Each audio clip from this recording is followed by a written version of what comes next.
The fishing news is brought to you by Interlux Marine Paint, Maxima Fishing Line, and Okuma. Hey there, Toby Lapinski for the New England edition of the Fisherman magazine with this week's web video fishing forecast for New England. Coming today live from Niantic, Connecticut, where the Niantic Sharkfest week-long tournament is taking place. We'll give you a little bit more information on that when we hit the Connecticut reports, but for now we're going to start off by letting you know that the North Atlantic Monster Shark Tournament is set to kick off next weekend, July 15th and 16th, and it's now based out of New Bedford, Massachusetts. You can check out an article posted at thefisherman.com which talks about the 30-year history of the tournament from its early days on Martha's Vineyard to its current incarnation.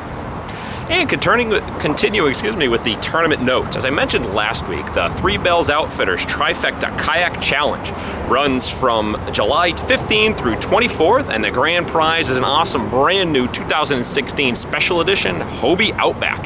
You can check out the YouTube card at the upper right hand corner of the screen right now. Use the special promo code TheFisherman, all one word, no spaces, for 25% off your entry fee to this tournament.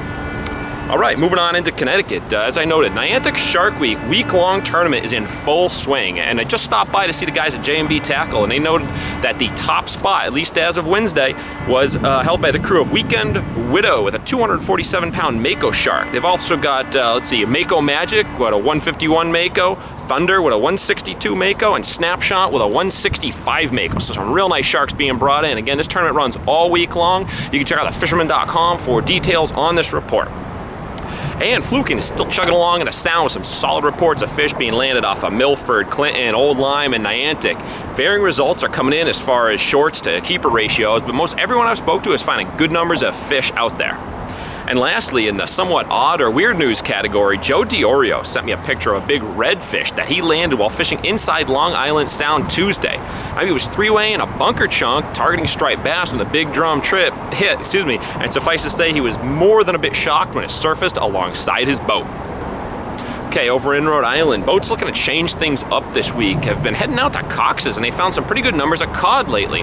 Captain Tony at Booked Off Charters ran out east twice and limited out on both trips, and I got word of cod to almost 40 pounds landed by a few of the boats that made the run recently.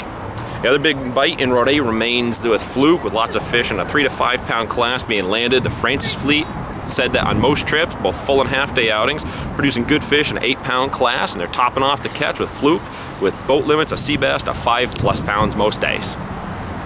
And then finally in Massachusetts, we took long enough, but we got a push of large striped bass finally moving through the canal this week, with fish in excess of 40 pounds being landed.